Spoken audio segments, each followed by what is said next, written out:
আপনার এত বড় সাহস, আপনি ওনাকে থাপ্পড় মারলেন? আরে ও তো একটা বেয়াদব।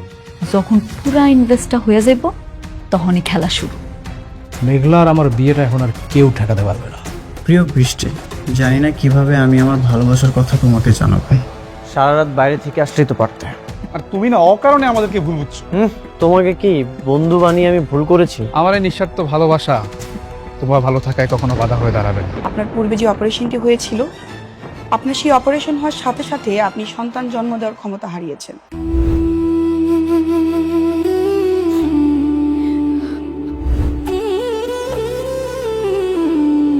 বৃষ্টি, মা অনেক ক্ষুধা পেয়েছে, চল একসাথে বসে খাবো, চল।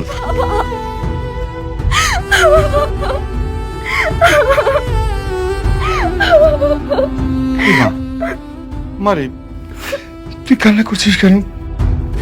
ডাক্তারের সাথে কথা হয়েছে?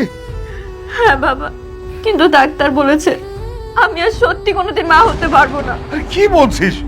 ডাক্তার মিথ্যে কথা বলেছে। দেখ, আমি তোকে প্রয়োজনে নিজে বিদেশ নিয়ে যাব, ওখানে তোকে ডাক্তার দেখাবো। আমি অনেককে কি জবাব দেব বাবা বলো? অনেক আমার কাছে একটা শুধু সন্তানই চেয়েছে, এটা যদি আমি না দিতে পারি ও তো অনেক কষ্ট হবে বলো। আমি ওর কষ্ট সহ্য করতে পারবো না। মা, মারে, আমি তো তোকে বললাম আমি দেখবো। আর জানিস বাপ, আল্লাহ অনেক মহান, আল্লাহ নিশ্চয়ই তোকে এত কঠিন শাস্তি দেবে না। নামাজ পড়, মন থেকে আল্লাহর কাছে দোয়া চাপ, আল্লাহ আমাদের সব বিপদ থেকে রক্ষা করবে।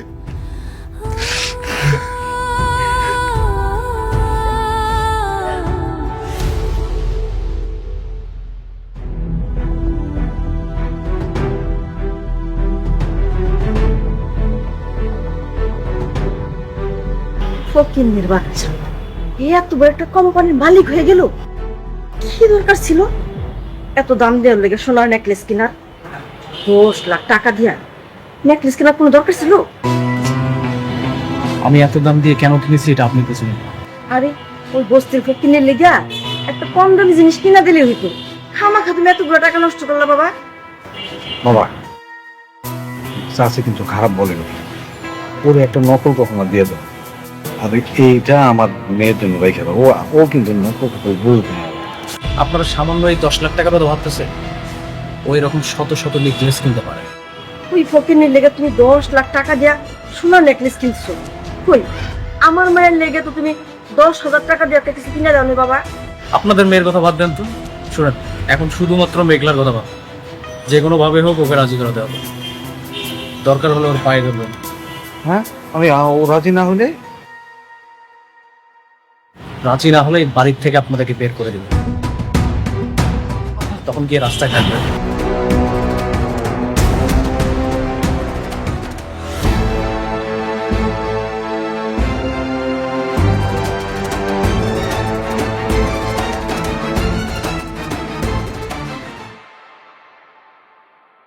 কি ব্যাপার আপনি? আপনারা না আমি কইছি আপনার কাজ না থাকলে আমার অফিসে আইবেন না। আপনি তো আইছেন লগে করে আবার হ্যাগো লয়ে আইছেন। মতলবটা কি কোন তো?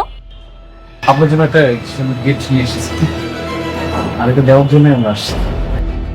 শোনো, অনেক দাম, 10 লাখ টাকা দিয়ে কিনছি। তুমি তো সারা জীবন বস্তিতে থেকে আইছো, এত দামি জিনিস কোনোদিন চোখে কি দেখছো? মানে আনছে যেহেতু, মানে ভালোবেসে আনছে তো জিনিসটা নিয়ে নাও। ছেলেটার মনটা কিন্তু অনেক ভালো।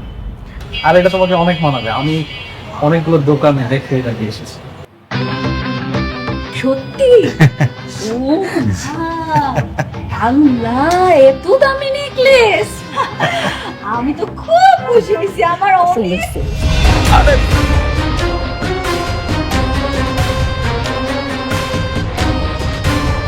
হায় হায়, আপনারা কি ভাবছেন আমার স্বর্ণের জিনিস দিবেন আর হাত করে ফালাইবেন?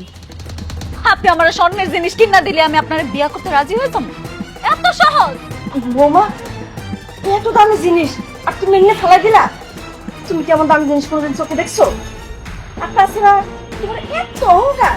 হ্যাঁ, আমার অহংকার বাড়ছে। আপনার কোনো অসুবিধা আছে তাতে? আপনার তো কোনো অসুবিধা নেই। কেন আইছেন এখানে? ভালোই কইতেছি, এখান থেকে চলে যান। নাইলে কিন্তু বডিগার্ড দিয়া ঘাস ধাক্কা দিয়া বাড়ি করে দিবি। বোমা আমার কথাটা একটু শোনো। এই রাতুল বাবা দেখলে খুবই ভালো ছেলে, খুবই ভালো ছেলে, আমাকে অনেকের চাইতে ধরো 1000 গুণ ভালো ছেলে। তুমি যদি ওরে বিয়ে করো না, তুমি কিন্তু বেশ সুখে থাকবে। আর তোর যে অনেক ও তো তোমাকে বেইমানি করছে, দ্বিতীয় বিয়া কইরা বউলে ফুর্তি করতেছে। তুমি রাতুলে বিয়ে করো, রাতুল অনেক ভালো ছেলে, দেখবা তুমি রাজ রানীর মতো থাকবা। বুঝছি, কথা আছে না, সোজা আঙ্গুলে ঘৃণা উঠলে আঙ্গুলটা বাঁকাইতে হয়। ওনাদের ঘাড় ধাক্কা দিয়ে বাড়ি করে দাও।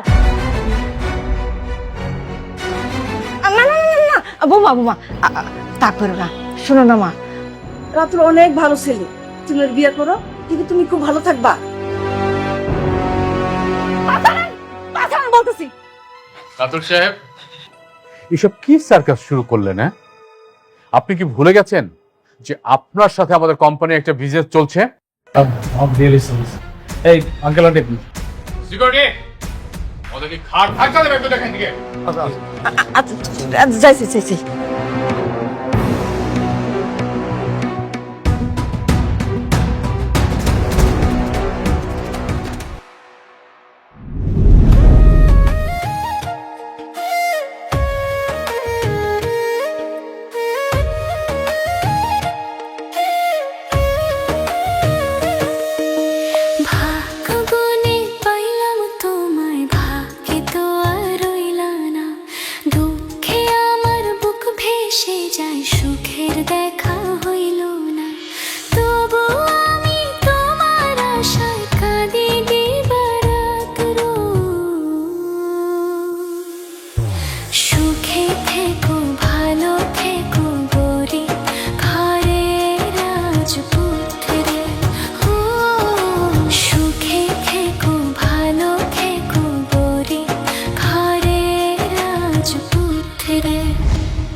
ফ্রেশ হয়ে গেছো?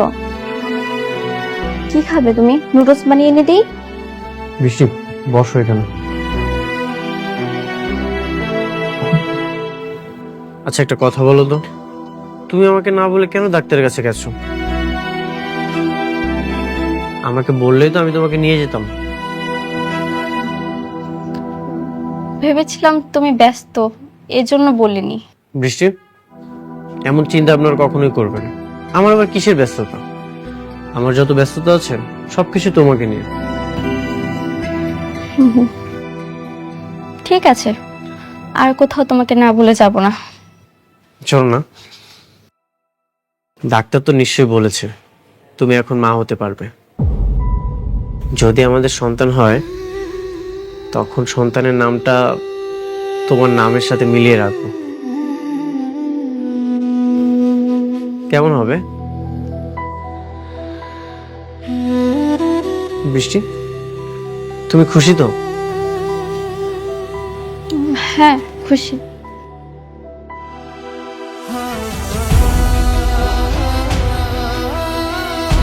তোমার চোখে পানি কেন?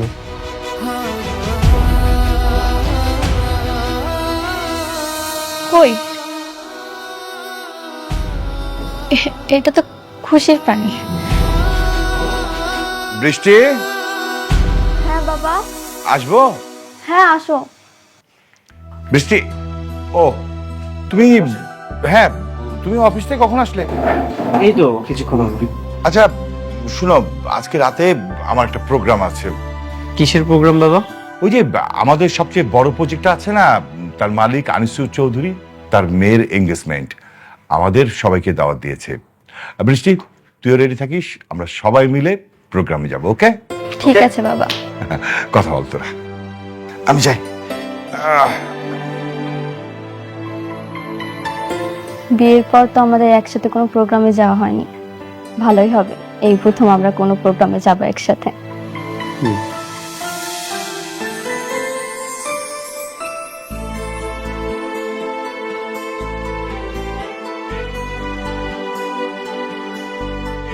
কিরে মা, কি করতেছস?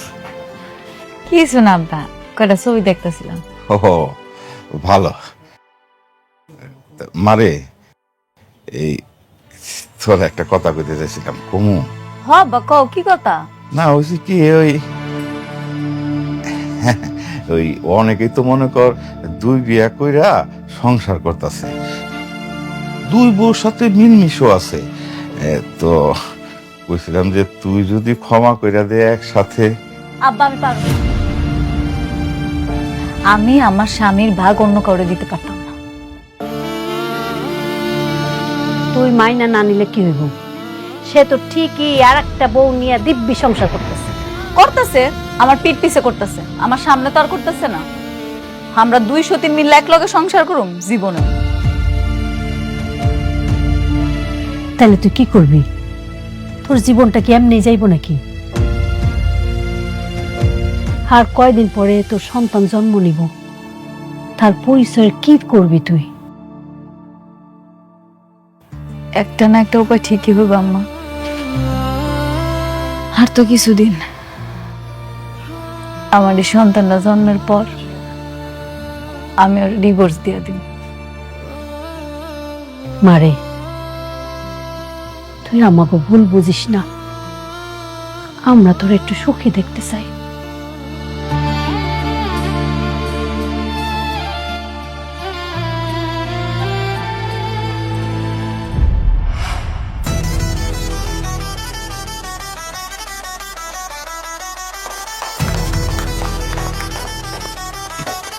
হ্যালো রকি সাহেব, আসুন আসুন।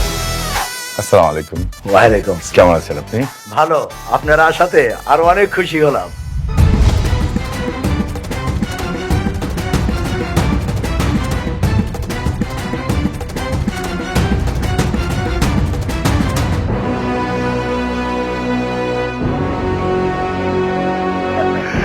আচ্ছা, পরিচয় করে দিচ্ছি, এ হচ্ছে অনিক, আমার মেয়ে বৃষ্টি, তার জামাই।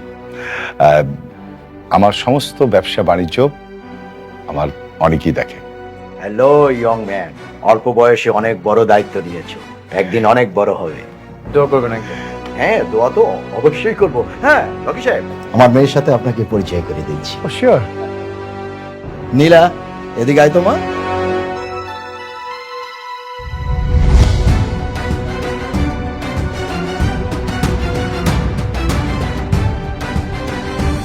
বাবা, হ্যাঁ। তুমি ওকে চিনো? ওকে ইনভাইট করছো তুমি?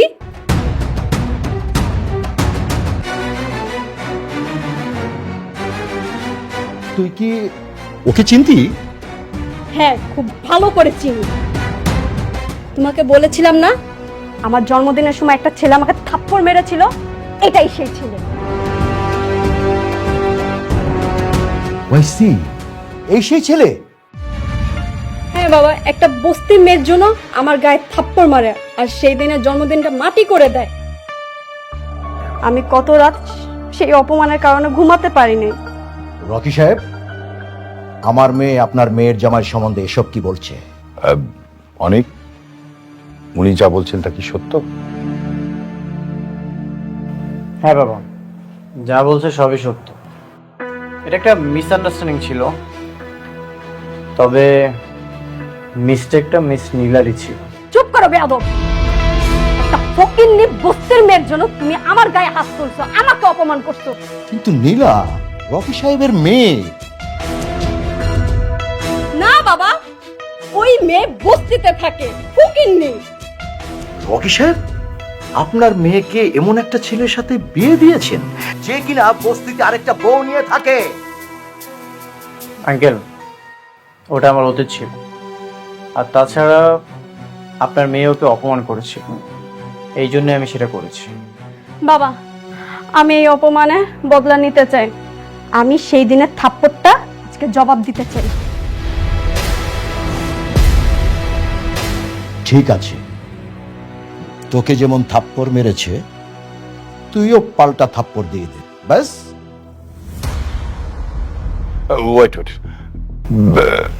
প্লিজ দেখুন, অনেক তো বললো যে একটা ভুল বুঝাবুঝি হয়ে গেছে, আজকে এক শুভক্ষণে এই কাজটা না করলে হয় না। অবশ্যই করব রকি সাহেব, আমার মেয়ে যদি ওকে থাপ্পড় মারতে না পারে তাহলে আপনার সাথে আমার যে বিজনেস ডিল ছিল সব বন্ধ করে দেব। নীলা, যা থাপ্পড় মার।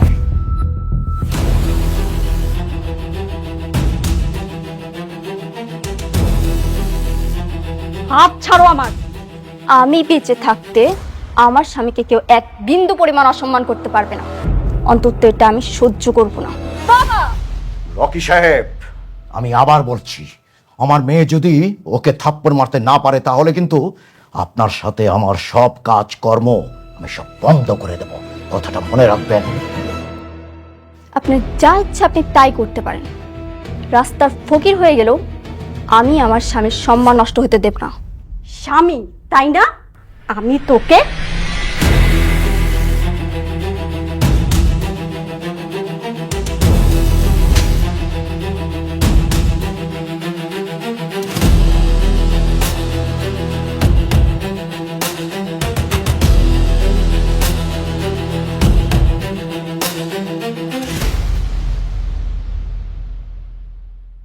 বিজনেস বিজনেসের জায়গায়, আর আত্মসম্মান আত্মসম্মানের জায়গায়।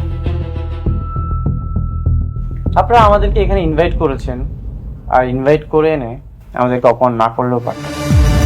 বৃষ্টি, চলো। দেখুন, আমি তো আপনাকে বলেছিলাম যে ছোটখাটো বিষয় নিয়ে এই ঝামেলাটা না করলেই পারতেন, শুনেন নাই। আসি, আসসালামু আলাইকুম।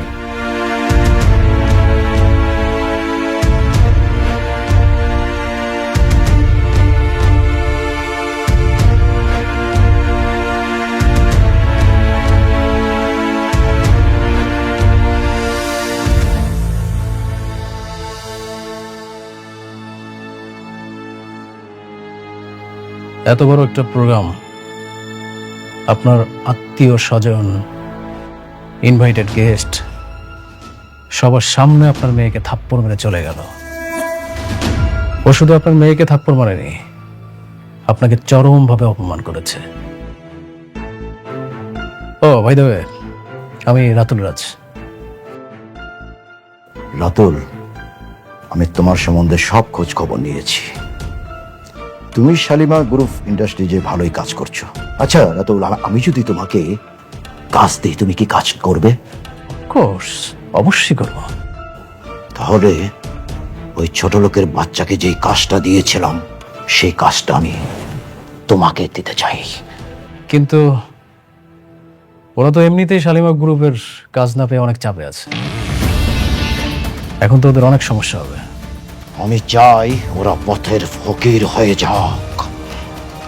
বাবা, আমিও চাই ওরা পথের ফকির হোক। বাবা please. You're right, clever girl, ও ঠিক বলেছে। তাহলে ডেল। ঠিক।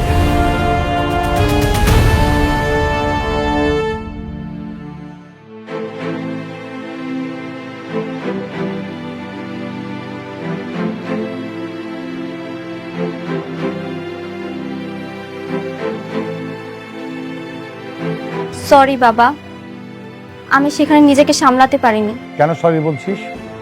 তুই যে কাজটা করেছিস একদম ঠিক কাজ করেছিস। শোন মা, মানুষের জীবনে টাকা পয়সার চেয়ে সম্মানটা গুরুত্বপূর্ণ। বাবা, আমি ভাবছি উনি হয়তো আমাদের প্রজেক্টগুলো বন্ধ করার চেষ্টা করবে। পারবে না, অলরেডি 60% কাজ ডান। ওরা আমাদের প্রজেক্ট বন্ধ করতে পারবে না। স্যার, একটা খারাপ খবর আছে। কি খবর? আনিস চৌধুরী আমাদের সকল প্রজেক্ট বাতিল করার নোটিশ দিচ্ছে। কেন, কি হয়েছে? স্যার স্যার যদি সত্যি সত্যি প্রজেক্ট বাতিল হয় তাহলে তো আমাদের অনেক বড় একটা লস হয়ে যাবে। কেন বাতিল করেছে? কি লজিক দেখে বাতিল করেছে? সাইডে একজন অ্যাক্সিডেন্ট করে মারা গেছে, এটাই তার কারণ হিসেবে উল্লেখ করা ছিল। তারা এটাও বলেছে আমাদের কাজের মান ভালো নেই, আর ইত্যাদি বেশ কিছু কারণ দেখিয়ে তারা প্রজেক্ট বাতিল করেছে। আমি জানতাম এমন কিছুই করবে। অনেক টেনশন করার কিছু নেই, দেখি আমি হ্যান্ডেল করব, টেনশন করো না।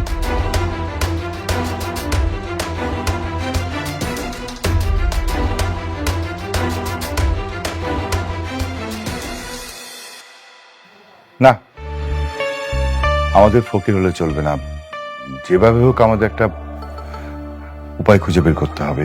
কিন্তু কি করবো বাবা, আমি তো ভাবতেই পারছি না। আপনি এতটা নড়বড়ে চুক্তি করেছেন, আমাদের পজিশন তো খুব ভালো ছিল, আমরা এটাকে খুব ইজিলি সলভ করতে পারতাম। হ্যাঁ, সেটাই আমার জীবনে চরম ভুল ছিল। আচ্ছা অনিক, বাবা তোমাকে একটা কাজ করতে হবে। কি কাজ বাবা? না মানে আমি শুনলাম যে সালিমা বিল্ডার্স কিছু নতুন প্রজেক্ট ক্লায়েন্ট থেকে দেবে, তো তুমি ওখানে গিয়ে যদি প্রজেক্ট বের করে আনতে পারো তাহলে এই প্রজেক্টগুলো দেখিয়ে আমি ব্যাংক থেকে লোন নিতে পারবো। এই বিষয়টা অবশ্য আমি বৃষ্টি জানবে না, আমি বৃষ্টিকে বলবো না। কিন্তু বাবা, দেখো আমি জানি যে মেঘলা ওখানে জব করে, আমি না বৃষ্টিকে বললাম না, আমরা তিনজনের মধ্যে এই কথাটা গোপন থাকবে বাবা। এছাড়া আমি কোনো ওয়ে দেখছি না। আর তাছাড়া আমাদের কোম্পানি এই কাজটা যদি না করে তাহলে ভীষণ বিপদের মধ্যে পড়ে যাবে।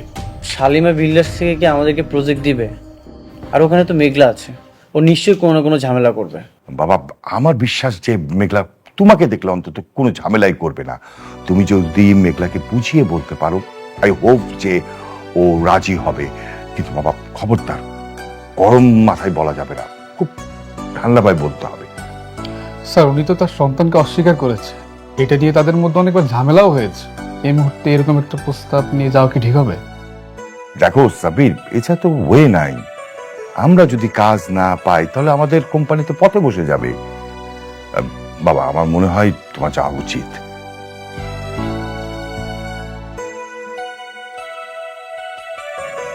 ঠিক আছে বাবা, আমি যাব। হ্যাঁ আচ্ছা ঠিক আছে, অনেক আমার একটু কাজ আছে, আমি গেলাম। যত তাড়াতাড়ি পারো তুমি এটা হ্যান্ডেল করো। হ্যাঁ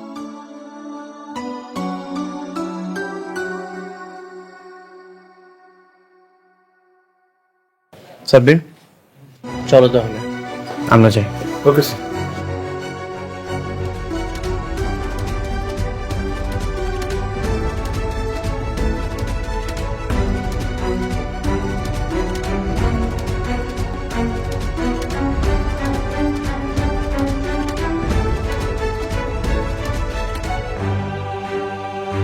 ভিতরে যাওয়া যাবে? ভিতরে যাওয়া যাবে না অনুমতি ছাড়া। আমার কোনো অনুমতির প্রয়োজন নেই, তুমি যে বলো অনেক এসেছে। ম্যাডাম মিটিং আছে, এখন দেখা করবেন না। আপনারা সবাই জানেন শালিমা বিল্ডার্স হচ্ছে একটা নামকরা কোম্পানি, আর সেই নামকরা কোম্পানির সুনামটা ধরে রাখা কিন্তু আমাকেই দায়িত্ব। জি ম্যাম।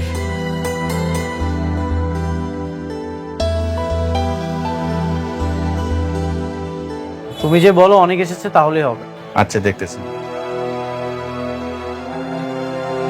রফিক সাহেব, জি বলুন। শালিমা বিল্ডার্স এর প্রথম শর্তটা হচ্ছে কোয়ালিটি ফার্স্ট।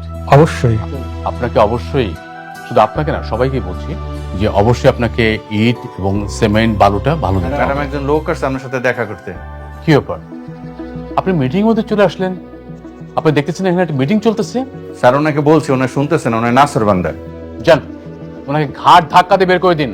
ঠিক আছে স্যার, ওকে। হ্যাঁ, কি যেন বলছিলেন রমজান সাহেব?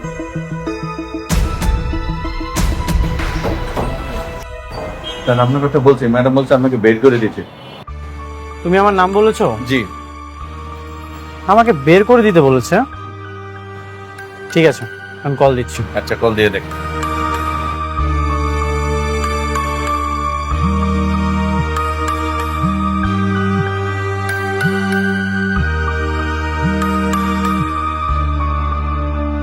Excuse me. হ্যালো। তোমার অনেক অহংকার বেড়ে গেছে তাই না? আমি তোমার সাথে দেখা করতে যাচ্ছি, তুমি এখন আমার সাথে দেখা করতে যাচ্ছ না? কোটিপতি হওয়ার পর খুব অহংকার বেড়ে গেছে তোমার। কি বলতেছো তুমি এসব? কি বলছি তুমি বুঝতে পারছো না? ও আচ্ছা, এখন আমি একদম ক্লিয়ার। তোমার গর্বের সন্তানের স্বীকৃতি দেইনি বলে তুমি এখন আমার সাথে এমন করতেছো। একটা কথা মনে রেখো, এই দিন কিন্তু দিন না, এই দিনকে নিয়ে যাবো আমি সেই দিনে, আর সেই দিন তোমার অহংকার ভেঙে চুরমার হয়ে যাবে। কি তোমার কি মাথা খারাপ হয়ে গেছে? কি সব উল্টাপাল্টা কথা বলতেছো তুমি? সরি। ম্যাডাম, ম্যাডাম আপনি মিটিং কন্টিনিউ করেন, আমি দেখছি। Please carry on. ম্যাডাম। হ্যাঁ, ও হ্যাঁ, যেটা বলতেছিলাম আমরা, তো আমি চাই সালাম স্যার সালাম আপনাকে চলে যেতে বলা হয়েছে, আপনি এখন দাঁড়িয়ে আছেন কেন? আমি যার সাথে দেখা করতে এসেছি সে কোথায়? উনি আপনার সাথে দেখা করবেন না। দেখা করবে না মানে? ওর এখন অনেক অহংকার বেড়ে গেছে। সালিমা বিল্ডার্স গ্রুপে যিনি মালিক, তাতে একটু অহংকার থাকতেই পারে অনিক সাহেব।